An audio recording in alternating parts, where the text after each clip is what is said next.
ಕೋಡುಬಳೆ ಅಂದ್ರೆ ಅಡುಕಲೆ. ದರ ಏರಿಕೆ ಬಿಸಿಯಿಂದಾಗಿ ಈಗಾಗಲೇ ಬೆಂಗಳೂರಿಗರು ತತ್ತರಿಸಿ ಹೋಗಿದ್ದಾರೆ. ಇಂತಹ ಸಮಯದಲ್ಲೇ ಇದೀಗ ಸಾರಿಗೆ ಇಲಾಖೆ ಕೂಡ ಟಿಕೆಟ್ ದರ ಏರಿಕೆಯ ಶಾಕ್ ಕೊಡೋದಕ್ಕೆ ಮುಂದಾಗಿದೆ ಎನ್ನುವಂತಹ ಮಾಹಿತಿ ಸಿಕ್ಕಿದೆ. ಕೆಎಸ್ಆರ್ಟಿಸಿ ಬಸ್ ಪ್ರಯಾಣ ದರ 33% ಹೆಚ್ಚಿಸೋದಕ್ಕೆ ಈಗಾಗಲೇ ಮನವಿಯನ್ನು ಕೂಡ ಮಾಡಲಾಗಿದೆ. ಬಿಎಂಟಿಸಿ ಬಸ್ ಪ್ರಯಾಣ ದರ 44% ಏರಿಕೆಗೆ ಮನವಿಯನ್ನ ಸಲ್ಲಿಸಲಾಗಿದೆ. ಡೀಸೆಲ್ ದರ ಏರಿಕೆಯ ಹಿನ್ನೆಲೆಯಲ್ಲಿ ಬಸ್ ಟಿಕೆಟ್ ದರ ಏರಿಕೆ ಅನಿವಾರ್ಯ ಅಂತ ಹೇಳಲಾಗ್ತಾ ಇದ್ದು, ಟಿಕೆಟ್ ದರ ಏರಿಕೆ ಅನಿವಾರ್ಯ ಅಂತ 4 ಸಾರಿಗೆ ನಿಗಮಗಳು ಹೇಳ್ತಾ ಇದೆ. ಸದ್ಯ ಸಿಎಂ ಅಂಗಳದಲ್ಲಿದೆ ಟಿಕೆಟ್ ದರ ಏರಿಕೆಯ ಪ್ರಸ್ತಾಪ. ಮುಂದಿನ ಸಂಪುಟದಲ್ಲಿ ಪ್ರಯಾಣ ದರ ಏರಿಕೆಗೆ ಗ್ರೀನ್ ಸಿಗ್ನಲ್ ಸಿಕ್ಕೇ ಬಿಡುತ್ತಾ? ಹಾಗಾದ್ರೆ ಟಿಕೆಟ್ ದರ ಏರಿಕೆಯಿಂದಾಗಿ ಜನಸಾಮಾನ್ಯರಿಗೂ ಕೂಡ ಸಂಕಷ್ಟ. ಈಗಾಗಲೇ ಸಾಂಪ್ರದಾಯಿಕ ರೆಸಿಪಿ, ಮತ್ತಷ್ಟು ಬೇಕೆನಿಸುವ ರುಚಿ. ಕೋಡುಬಳೆ ಅಂದ್ರೆ ಅಡುಕಲೆ.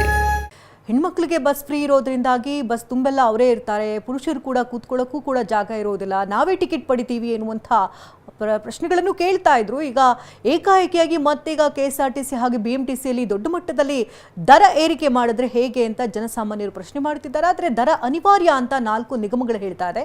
ಈ ಚೆಂಡಿದೀಗ ಸಿಎಂ ಅಂಗಳದಲ್ಲಿದೆ, ಏನಾಗುತ್ತೆ ಅಂತ ಕಾದು ನೋಡಬೇಕಿದೆ.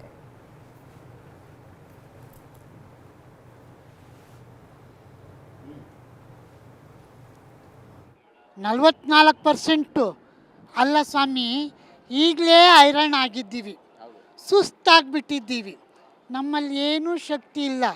ಅಲ್ಲ, ಒಂದಿಷ್ಟು ವಿಷ ಆದರೂ ಕೊಟ್ಬಿಡಿ ಸ್ವಾಮಿ. ಇಡೀ ಮಧ್ಯಮ ಕೂಲಿ ವರ್ಗದವರು, ಕಾರ್ಮಿಕರು, ಬಡವರು ವಿಷ ತಿಂದು ಸತ್ತೋಗ್ತೀವಿ ನಿಮ್ಮ ಹೆಸರು ಹೇಳ್ಕೊಂಡು. ಅಲ್ಲ, ನಾವು ಬದುಕಬೇಕು, ಸಾಯಬೇಕು, ಈಗಲೇ ಏನು ಇಲ್ದ ಎಲ್ಲ ನಿಮ್ಮ ಇದಕ್ಕೆ ಸುರಿದು ದಿನನಿತ್ಯ ನೋಡಿದರೆ ಈ ಬೆಲೆ ಜಾಸ್ತಿ, ಆ ಬೆಲೆ ಜಾಸ್ತಿ, ಮತ್ತೊಂದಂತ.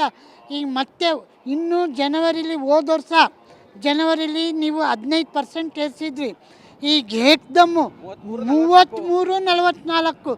ಏನು ಎಲ್ಲಿಂದ ತರೋಣ? ಏನನ್ನ ಕಳ್ತನ ಮಾಡೋಣ ಅಥವಾ ಕೋಟಾ ನೋಟು ಪ್ರಿಂಟ್ ಮಾಡೋಣ ಸ್ವಾಮಿ? ಏರಿಕೆ ಮಾಡೋದು ಸರಿಯಲ್ಲ, ಇದು ಸರಿಯಲ್ಲ. ಇದನ್ನು ಮಾಡಿದ ಬಂದ್ ಮಾಡಬೇಕು. ಅದು ಟಿಕೆಟ್ಸ್ ಥರ ಅದು ಏರಿಸ್ಕೊತ ಹೋದ್ರೆ ಏನು ಉಪಯೋಗ ಆಗಂಗಿಲ್ಲ. ಎಲ್ಲರೂ ಅದು ಎಲ್ಲಿಗೆ ಓಡಾಡ್ತೀರಾ? ಈ 44% ಜಾಸ್ತಿ ಆದರೆ ನಮಗೆ ಎಷ್ಟು ಹೊರೆ ಆಗ್ಬೋದು ಸರ್? ಹೊರೆ ಆಗ್ತದೆ, ಎಲ್ಲರಿಗೂ ಹೊರೆ ಆಗ್ತದೆ.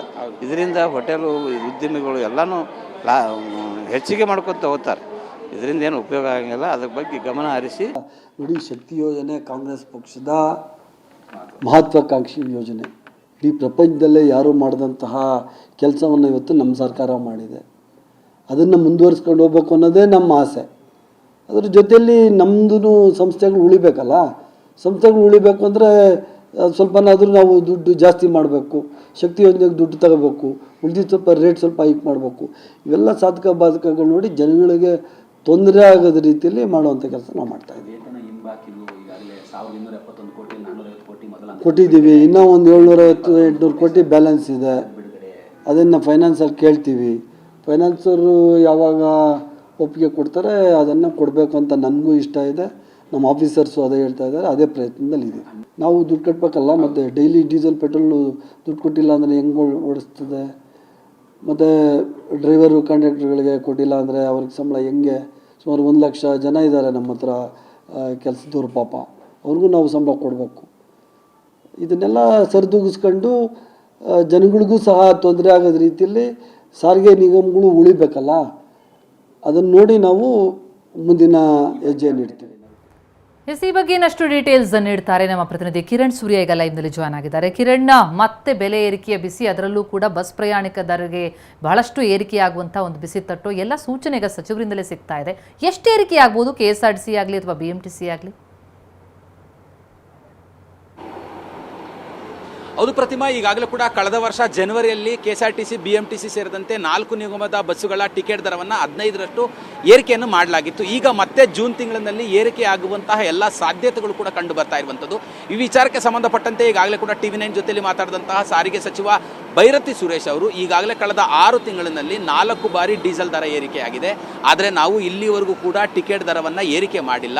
ಆದರೆ ಟಿಕೆಟ್ ದರ ಏರಿಕೆ ಮಾಡುವಂಥದ್ದು ಅನಿವಾರ್ಯತೆ. ಕಾರಣ ಏನು ಅಂತ ಹೇಳಿದ್ರೆ ಪ್ರತಿ ತಿಂಗಳು 4 ನಿಗಮಕ್ಕೆ ಅಂದಾಜು 40 ಕೋಟಿಯಷ್ಟು ನಷ್ಟ ಆಗ್ತಿದೆ. ಇದೇ ಆವರೇಜ್ ಏನಾದ್ರು ಮುಂದುವರೆದ್ರೆ 1 ವರ್ಷಕ್ಕೆ 4 ನಿಗಮಕ್ಕೆ ಡೀಸೆಲ್ ದರ ಹೆಚ್ಚಳದಿಂದಲೇ 240 ಕೋಟಿಯಷ್ಟು ಹೊರೆ ಆಗತ್ತೆ. ಹಾಗಾಗಿ ನಾವು ಈ ಬಾರಿಯ ಒಂದು ಕ್ಯಾಬಿನೆಟ್ ಏನಿದೆ, ಕ್ಯಾಬಿನೆಟ್ನಲ್ಲಿ ಪ್ರಸ್ತಾವನೆಯನ್ನು ಸಲ್ಲಿಸ್ತೀವಿ.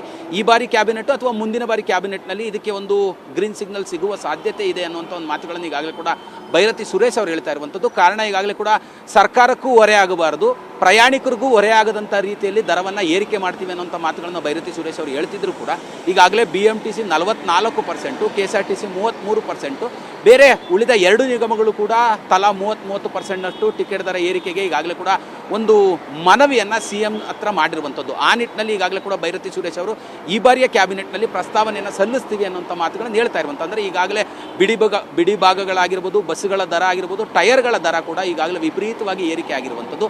ಆ ನಿಟ್ಟಿನಲ್ಲಿ ಟಿಕೆಟ್ ದರವನ್ನು ಏರಿಕೆ ಮಾಡಲೇಬೇಕಾಗತ್ತೆ ಅನ್ನೋಂಥದ್ದೊಂದು ಇಲ್ಲಿ ಪ್ರಮುಖವಾಗಿ ಸರ್ಕಾರಕ್ಕೆ ಇರುವಂತಹ ಒಂದು ಸವಾಲುಗಳು ಅಂತ ಹೇಳಿದ್ರೆ ಜುಲೈ ತಿಂಗಳಿನಿಂದಲೇ ಟಿಕೆಟ್ ದರವನ್ನು ಏರಿಕೆ ಮಾಡಬಹುದು ಅನ್ನೋಂಥ ಒಂದು ಮಾತುಗಳನ್ನು ಹೇಳ್ತಾ ಇರುವಂಥದ್ದು. ಕಾರಣ ಏನಂತ ಹೇಳಿದ್ರೆ ಜುಲೈ ತಿಂಗಳಿನಿಂದ KSRTC BMTC ಸೇರಿದಂತೆ 4 ನಿಗಮದ ನೌಕರರಿಗೆ 12.5% ವೇತನವನ್ನು ಹೆಚ್ಚಳ ಮಾಡಬೇಕು. ಒಂದು.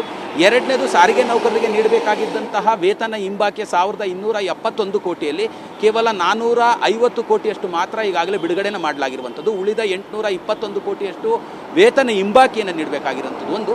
ಎರಡನೇದು, ಶಕ್ತಿ ಯೋಜನೆಯ ಬಾಕಿ 5500 ಕೋಟಿಯಷ್ಟು ಇರುವಂಥದ್ದು. ಹಾಗಾಗಿ ಈಗಾಗಲೇ ಕೂಡ ಸಾರಿಗೆ ನಿಗಮಗಳು ಟಿಕೆಟ್ ದರ ಏರಿಕೆ ಅನಿವಾರ್ಯತೆ ಅನ್ನುವಂಥದ್ದನ್ನು CM ಹತ್ರ ಮನವರಿಕೆ ಮಾಡಿರುವಂಥದ್ದು. ಸಾರಿಗೆ ಸಚಿವರು ಕೂಡ ಈ ಬಗ್ಗೆ ಮಾತಾಡಿದಂಥ ಸಂದರ್ಭದಲ್ಲಿ CM ಹತ್ರ ಈ ಬಾರಿಯ ಕ್ಯಾಬಿನೆಟ್ನಲ್ಲಿ ಮನವಿಯನ್ನು ಮಾಡ್ತೀವಿ.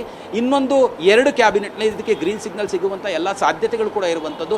ಡೀಸೆಲ್ ದರ ದಿನದಿಂದ ದಿನಕ್ಕೆ ಏರಿಕೆ ಆಗ್ತಿರುವಂಥ ಹಿನ್ನೆಲೆಯಲ್ಲಿ ನಾವು KSRTC BMTC ಸೇರಿದಂತೆ 4 ನಿಗಮದ ಬಸ್ಸುಗಳ ಟಿಕೆಟ್ ದರವನ್ನು ಏರಿಕೆ ಮಾಡಬೇಕಾಗತ್ತೆ ಅನ್ನೋಂಥ ಒಂದು ಮಾತುಗಳನ್ನು ಈಗಾಗಲೇ ಹೇಳ್ತಾ ಇರುವಂಥದ್ದು. ಪ್ರತಿಮಾ, ಥ್ಯಾಂಕ್ ಯು ಕಿರಣ್. ಕೋಡುಬಳೆ ಅಂದ್ರೆ ಅಡುಕಲೆ.